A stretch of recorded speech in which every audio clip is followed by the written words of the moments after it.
आनंद महल नारायण धाडे प्रकरण 5. गावात इतर सर्व काही होतं. पडझड झालेला पार्क होता, विष्णूचं, शंकराचं, रामाचं मंदिर होतं, 2 थिएटर्स होती, एक बिअर बार होता, व्हिडिओ लायब्ररी होती. शहरी संस्कृतीचे हे धागे पार इथपर्यंत पोहोचले होते. जवळजवळ सर्व गावाची रपेट झाली होती. मग पुन्हा एकदा तो शाळेपाशी आला. आता खूप मुलं जमली होती. अंगणात त्यांचा गलका चालला होता. तिथेच 5-7 मिनिटं थांबून तो परत मास्तरजींच्या घराकडे वळला. बाईंनी मागच्या बाजूची एक खोली त्यांना वापरायला दिली होती. आत 2 खाटा होत्या, कपड्यांसाठी रॅक होतं, भिंतींना खुंट्या होत्या. एका खाटेवर अमर गाढ झोपला होता. त्याची अंघोळ झालेली दिसत होती. मध्येच एकदा वंदना खोलीत येऊन गेली. तिचंही स्नान झालेलं दिसत होतं. बाईंना स्वयंपाकघरात मदत करते आहे हं, त्याला सांगून बॅगमधलं काहीतरी काढून घेऊन ती परत आत गेली. बूट दारापाशीच काढून ठेवून सदानंद दुसऱ्या खाटेवर जराशासाठी म्हणून आडवा झाला. पण त्याच्या नकळत त्याला पाहता पाहता गाढ झोप लागली. ते अगदी वंदनाने जागा करीपर्यंत. जेवायला चला, मास्तरजी आले आहेत. दुपारचा 1:30 वाजला होता. स्वयंपाकघरात खाली पानं घेतली होती. 4च दिसत होती.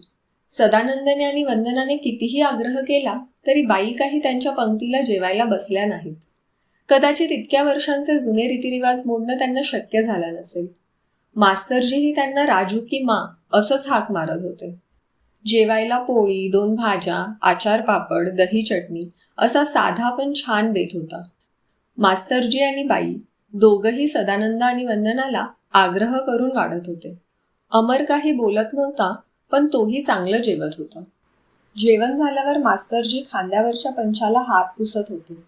तेव्हा सदानंदने त्यांना विचारलं, पुन्हा शाळेत जायचं आहे? हो, रोज दुपारी 3 ते 5 जातो, पण आज दुसऱ्या टीचरला माझा वर्ग घ्यायला सांगितलं आहे. आज मी घरीच राहणार आहे. मग मागच्या अंगणात येत ते सदानंदला म्हणाले, या इथे बसू. आत्ता मागे सावली आली होती आणि झाडाखाली गारवाही होता. तिथेच मास्तरजींनी एक खाट ओढत आणली आणि दोघं खाटेवर बसले. काही वेळ दोघंही गप्प बसले. कदाचित दुसरा आधी बोलायची वाट पाहत असावेत. शेवटी मास्तरजीच एक उसासा टाकून म्हणाले, म्हणजे तुम्ही आनंद महलमध्ये राहायला जाणार तर? त्यांच्या आवाजात नाराजीची, शंकेची किंवा टीकेची यत्किंचितही छटा नव्हती. हो, आता तिथलीच नोकरी घेतली आहे, सदानंद म्हणाला. मास्टरजी, तुम्हाला माहीत आहे, मी या भागात नवखा आहे. तिकडे मुंबईला मी ही नोकरी स्वीकारली ती अगदी गुड फेथमध्ये, विश्वासाने घेतली. आता एक सांगा, मी ते योग्य केलं का अयोग्य केलं? तुम्ही मला मोठ्या अडचणीत टाकत आहात भाईसाहेब. तुमचं प्रामाणिक मत सांगायला काय हरकत आहे? वाटेवरून जाऊन आलेला अनुभवी प्रवासी नवीन जाणाऱ्याला त्या वाटेवरचे धोके, अडचणी, कठीण ठिकाणं यांची माहिती सांगेल की नाही? तो काही जाऊ नको म्हणणार नाही, पण मदत नक्कीच करेल. भाईसाहेब, तुम्ही एकटेच तिकडे जात असता तर मग मी काहीच बोललो नसतो. पण भाभी बच्चा यांना घेऊन तिकडे राहायला जाणार असलात तर मग तुम्हाला धोक्याची सूचना द्यायलाच हवी. भाईसाहेब, आनंद महल ही वास्तू बदनाम झालेली आहे. जरा खुलासेवार सांगा की मास्टरजी. हे पहा, मी राखसकोटला 15 वर्षांपूर्वी आलो. त्याआधीची माझी सर्व माहिती ऐकीव आहे, पण म्हणजे खोटी नाही.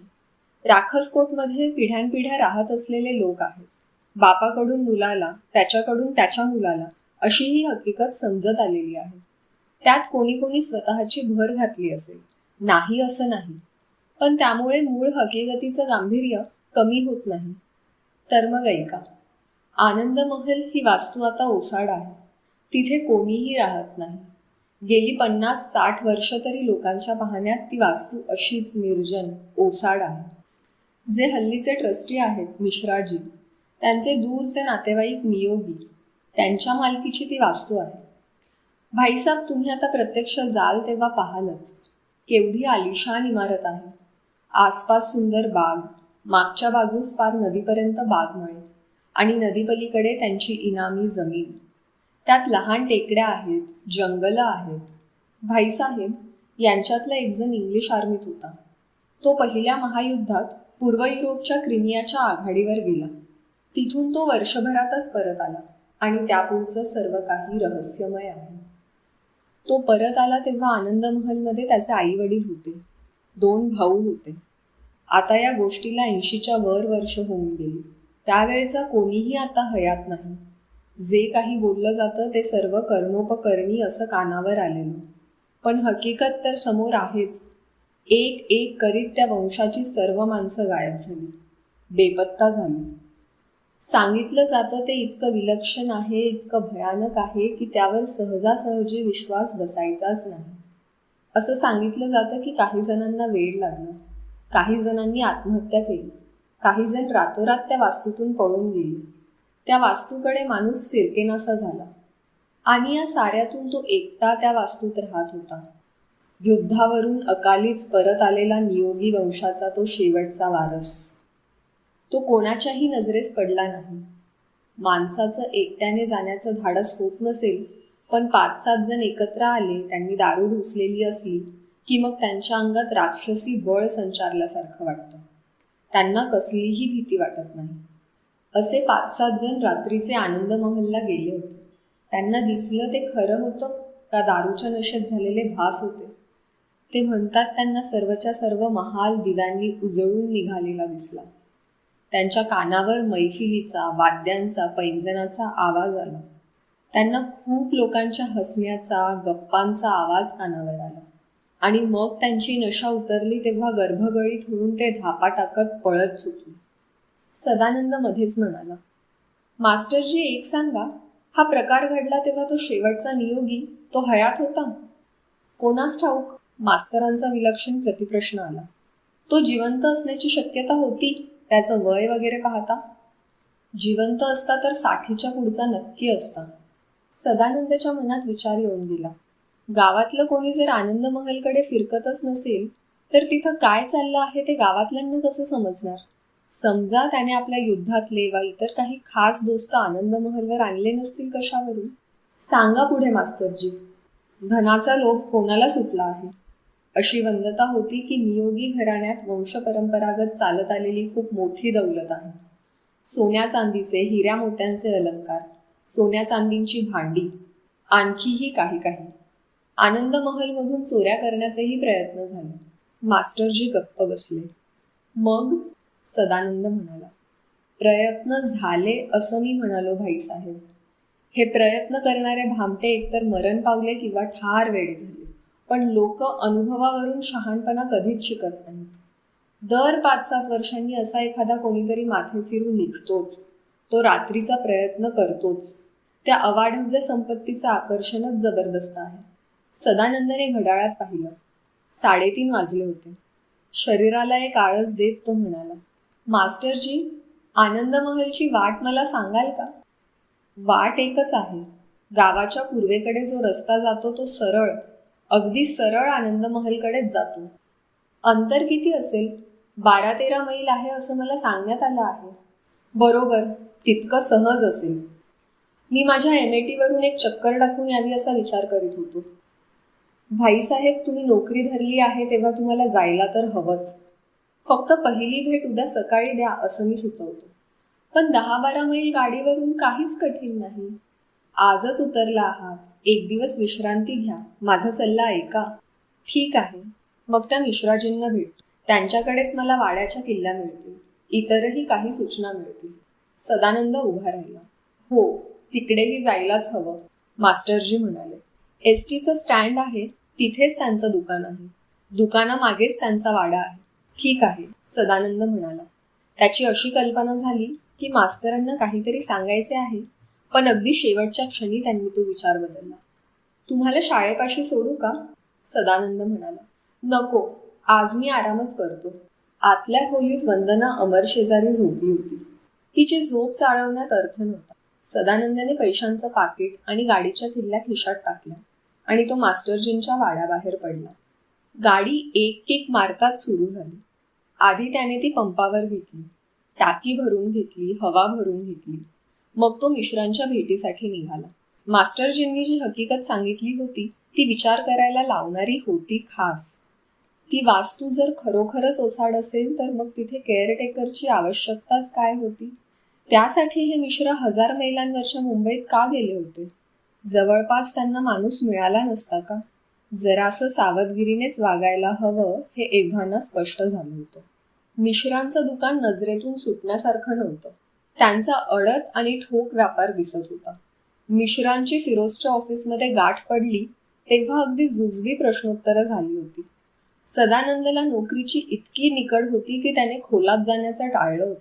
त्यात लाचारीचा, मिंधेपणाचा काही भाग नक्कीच होता आणि एवढ्या तेवढ्याने ही संधी हातची जायची अशी भीतीही होती. त्याने दुकानासमोरच गाडी थांबवली, स्टँडवर उभी केली. दुकानात 2 कर्मचारी होते आणि मिश्रा स्वतः मागे एका उंच व्यासपीठावर गादीवर बसले होते. सदानंदला पाहताच ते मोठ्याने म्हणाले, या या या सदानंदजी. अरे, गाडीवरून आलात? सामान कुठे आहे? पत्नी मुलगा कुठे आहे? मी सकाळीच आलो मिश्राजी. सकाळी? मग इकडे का नाही आलात? मी तुम्हाला अगदी बजावून सांगितलं होतं, मला पत्र टाका. मिश्राजी, निघण्याच्या गडबडीत ते सर्व विसरूनच गेलं पहा. छे, आणि मग गावात आलात कसे? उतरला आहात कुठे? टॅक्सीने, म्हणजे स्कूटर टॅक्सीने आलो. तुमच्या शाळेचे मास्टर जे आहेत ना, त्यांच्याकडेच उतरलो. स्नान जेवण केलं, जरा विश्रांती घेतली आणि मग तुमची भेट घ्यायला आलो. आणि पत्नी मुलगा? ते मास्तरांच्या घरीच आहेत.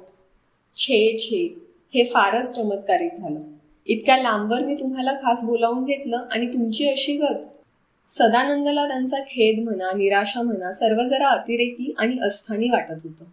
आता तो त्यांच्या समोरच गादीवर बसला होता आणि त्याचं नीट निरीक्षण करू शकत होता. मिश्रांची उंची बरीच होती.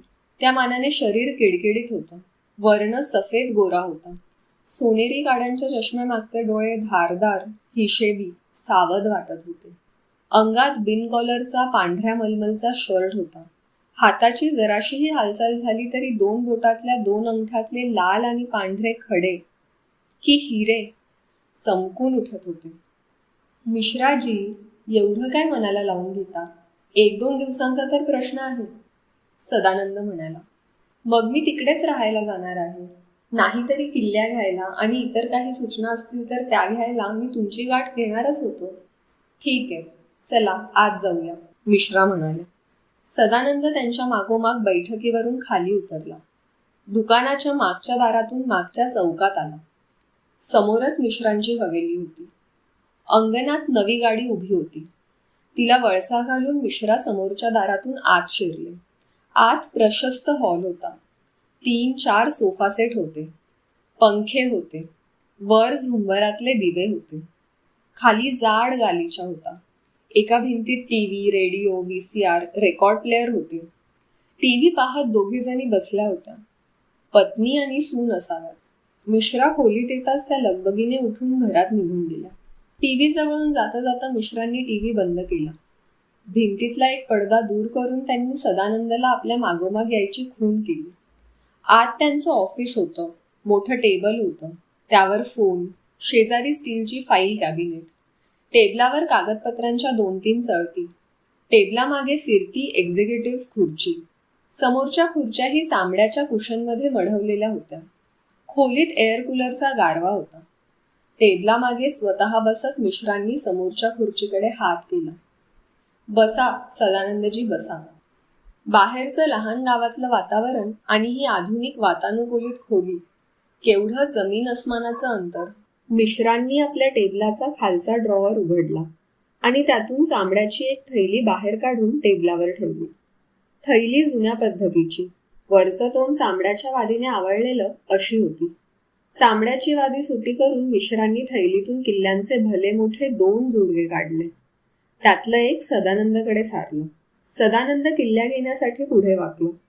तेवढ्यात किल्ल्यांचा जुडगा हाताने झाकत मिश्रा म्हणाले, सदानंदजी, ते माझं पत्र, त्यावर तुम्ही सही केलीत का? ते द्या ना आधी. सदानंदने खिशातून ते पाकिट काढलं. आनंद महलमधील केअरटेकरची नोकरी स्वीकारली आहे अशा अर्थाची ती एक साधी संमती लेखी होती. पत्नी मुलाला घेऊन तो हजारो मैलांवरच्या या आडगावी हजर झाला याचाच अर्थ त्याने नोकरी स्वीकारली असाच होत नव्हता का? या कागदाच्या चिठोऱ्याला आता काय महत्व होतं? मिश्रांनी ते पाकिट उघडलं. आतला कागद वाचून पाहिला आणि मग किल्ल्या त्याच्याकडे सारल्या. मास्टरजींनी उच्चारलेल्या 2 वाक्यांनी त्याच्या मनात या मिश्रांबद्दल एवढा पूर्वग्रह निर्माण होऊ शकत होता. कारण काहीही असो, सदानंदची मिश्रांबद्दलची तटस्थतेची आणि आपल्यावर जराशी मेहरबानी केल्याची भावना बदलत होती. मिश्रांबद्दल एक नाराजी नाही, पण एक प्रकारची सावधपणाची भावना जाणवायला लागली होती. मिश्राजी, मी तुम्हाला एक विचारू का? सदानंद म्हणाला. का नाही सदानंदजी? आनंद महलवर माणूस हवा होता तर आपण इथल्याच एखाद्या माणसाची निवड का नाही केलीत? त्यासाठी मुंबईसारख्या हजारो मैल लांबवरच्या शहरात चौकशी, जाहिरात इत्यादीचा प्रपंच का केलात? तुमचा प्रश्न योग्य आहे सदानंदजी. आत्ताच तुम्ही राखसकोटमध्ये आला आहात. स्थानिक राजकारणाची, समाजकारणाची, गटबाजीची तुम्हाला कल्पना नाही. स्वार्थी, भामटे, लबाड, कारस्थानी, माथे फिरू असे लोक काही फक्त मोठ्या शहरातच असतात?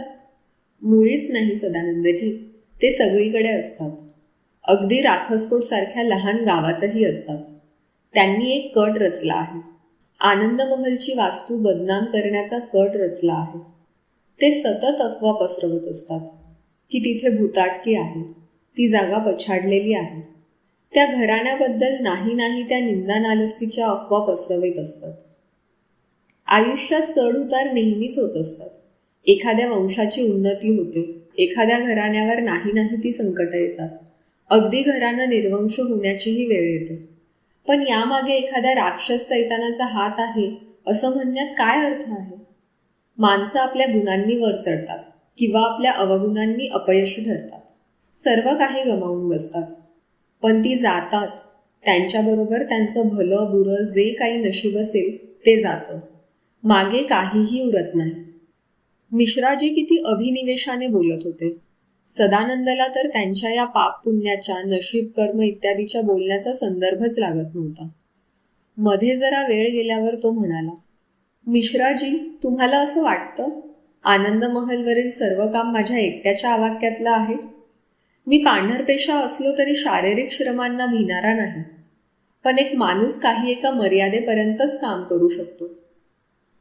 तुम्हाला नक्की काय सुचवायचं आहे? तिथे मदतीसाठी, बारीक सारीक किंवा कष्टाची कामं करण्यासाठी 1-2 माणसांची आवश्यकता भासली तर? तुम्हाला नेमल्यावर ती तुमचीच जबाबदारी असेल, नाही का? पण म्हणजे तुमची संमती आहे? मी गावातल्या कोणाला कामावर नेमलं तर तुमचा विरोध असणार नाही? नाही, विरोध का म्हणून? काम तर व्यवस्थित व्हायला हवं ना?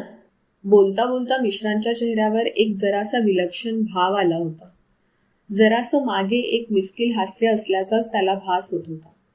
पण गावात माणूस मिळणं मोठं कठीण जाणार आहे सदानंदजी. सुरुवातीला त्यांनी त्या अफवा म्हणून पसरवल्या, पण ते इतके मूर्ख आहेत की आता त्यांचाच आपल्या त्या बनावट गोष्टींवर विश्वास बसायला लागला आहे. आता तेच आनंद महलकडे फिरकायला तयार नाहीत. जरा वेळ खोलीत शांतता होती. मिश्रांनी टेबलाखालची एखादी घंटी दाबली असावी.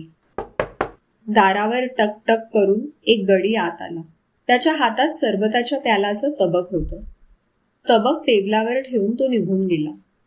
घ्या सदानंदजी, बाहेर हवा गरम आहे. मिश्रांनी एक पेला उचलला. सदानंदने दुसरा पेला उचलून तोंडाला लावला. अत्यंत चविष्ट, थंडगार, सुवासिक सरबत. सदानंदने ग्लास खाली ठेवला. मिश्रांनी टेबलाच्या खणातून एक पातळसर फाईल काढली होती. ती फाईल सदानंदकडे सारत ते म्हणाले, सदानंदजी, या फाईलीत आनंद महलचा नकाशा आहे. साधारणपणे तुमच्याकडून काय अपेक्षा आहेत त्याची यादी आहे. मी आता काही दिवस गावात नाही. माझे इतरत्रही व्यवसाय आहेत. नक्की पत्ता असा नाही. परत केव्हा येईन याचीही खात्री नाही. इथल्या बँकेत ट्रस्टचं एक अकाउंट आहे. तुमच्या पगाराची रक्कम दरमहा 1 तारखेस तुम्हाला देण्याची अथॉरिटी मी बँकेला दिली आहे. इतर काही अत्यावश्यक गोष्टींसाठी खर्चाची आवश्यकता पडलीच तर तुम्ही मॅनेजरना भेटू शकता. ते तुम्हाला अवश्य मदत करतील. आता मुलाखत संपायची वेळ आली होती. मिश्राजी, मी मनाशी असं ठरवलं आहे, उद्या सकाळी मी आनंद महलवर जाणार आहे. दुपारी परत येईन. तिथे राहण्याची सर्व सोय आणि व्यवस्था होईपर्यंत दररोज मी एकटाच जाणार आहे आणि मग माझी पत्नी आणि मुलगा यांना तिकडेच राहायला घेऊन जाईल.